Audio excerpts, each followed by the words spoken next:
Ya, selamat pagi. Mohon izin Bu Nidia. Di sini saya ingin menjelaskan terkait tugas pos digital marketing ya, yang mana disuruh untuk membandingkan dua brand. Yang dibandingkan itu strategi digital marketingnya. Ini saya mengambil produk lokal ya, dua produk lokal streetwear lokal yaitu Erigo dan Screamus. Nah, mengapa saya mengambil ini? Karena eh, dua produk ini berada di segmen yang setara, sehingga bisa dibandingkan secara apple to apple. Fokus perbandingannya meliputi strategi digital marketing, kelebihan dan kekurangan, persaingan, target market dan penjualan, serta penggunaan teknologi digitalnya dalam pemasaran. Tujuannya apa? Yaitu untuk melihat perbedaan pendekatan pertumbuhan. Di sini Erigo lebih menekankan ke skala dan jangkauan pasar yang luas, sedangkan Screamus di sini lebih menekankan pendekatan komunitas dan identitas brand yang memiliki niche. Di sini dua-duanya produk lokal. Nah, strategi digital marketingnya seperti apa sih kalau untuk Erigo ini?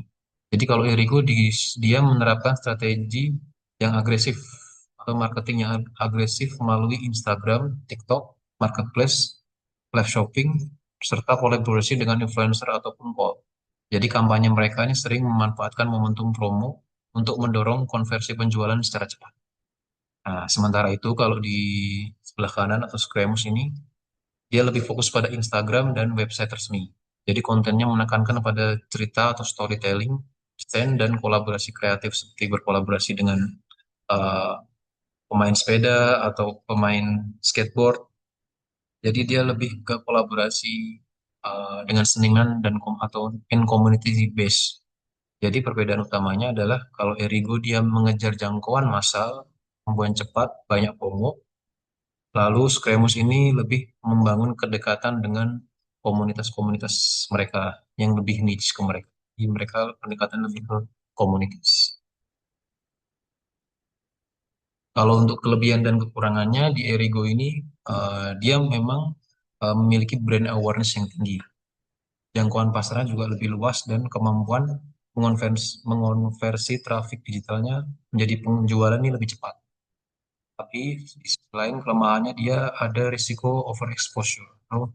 Dan brandnya terasa kurang personal. Jadi kayak kesannya membuat produk yang selalu mayoritas lah. Intinya banyak orang yang suka, tapi mereka tidak mempunyai keunikan tersendiri atas produk tersebut. Nah, di sisi lain, kalau Screamus dia unggul dalam hal identitas. Jadi desainnya dia memang berdasarkan community base. Dia loyal terhadap komunitasnya. Namun kurangannya dia awareness-nya terhadap atau jangkauan pasarnya dia lebih kecil sehingga skillnya lebih lambat. Di sini bisa dilihat juga dalam di bagian eh, Instagramnya, akun Instagramnya di sini followersnya pun lebih banyak Irigo daripada Screams. Artinya apa? Artinya jangkauan untuk mendapatkan pembelinya atau jangkauan pasarnya pun sangat jauh Irigo memimpin. Hampir 10 kali lipat sendiri di sini. Nah, untuk saingan target market dan penjualannya, kalau untuk Erigo, targetnya jelas dia milenial dan Gen Z yang memiliki hobi urban dan tren. Sebenarnya kedua brand ini sama-sama menargetkan Gen Z dan milenial urban ya yang menyukai streetwear. Tapi di sini Erigo lebih unggul dalam exposure nasional dan performa penjualan di e-commerce. Kalau Screamus di sini lebih kuat di komunitas fashion enthusiastic. Kalau yang fanatik terhadap fashion mungkin dia lebih memilih uh, Screamus ya, karena dia memiliki niche yang benar-benar unik di sini. Untuk persaingannya, keduanya juga berhadapan dengan brand streetwear lokal yaitu seperti Rockneck dan Three Second. Tapi perbedaannya kalau Erigo di sini lebih unggul di volume dan jangkauan. Kalau Screamus di sini unggulnya di diferensiasi gaya dan pendekatan terhadap komunitas. Untuk penjualannya pun lebih banyak di Erigo ya, karena mereka biasa sering sekali untuk live di platform Shopee atau platform-platform e-commerce lainnya. Sementara Screamus ini dia berfokus di websitenya digital. Dia juga sering live juga, cuman tidak sesering di Erigo, digital marketingnya. Kemudian untuk penggunaan teknologi digital dalam pemasaran produknya, jelas kalau Erigo dia menggunakan social commerce, dia menggunakan live shopping juga, dia juga memanfaatkan insight platformnya dengan baik dari seluruh platform. Hal itu bisa menjadi apa namanya tolak ukur untuk membuat keputusan. Ya, dan kemudian dia juga bekerja sama dengan call-call, banyak call. Nah, untuk meningkatkan penjualan dan awareness-nya. Nah, namun ketergantungan pada platform dan promo yang agresif di sini juga berpotensi menekan margin dalam jangka panjang. Karena kan kita juga bayar biaya marketing yang tinggi tuh ke mereka. Di lain sisi, Screamus ini memanfaatkan website direct to consumer. Jadi penjualannya biasa dari website, kemudian konten visual, dan kolaborasi kreatif sebagai diferensiasi.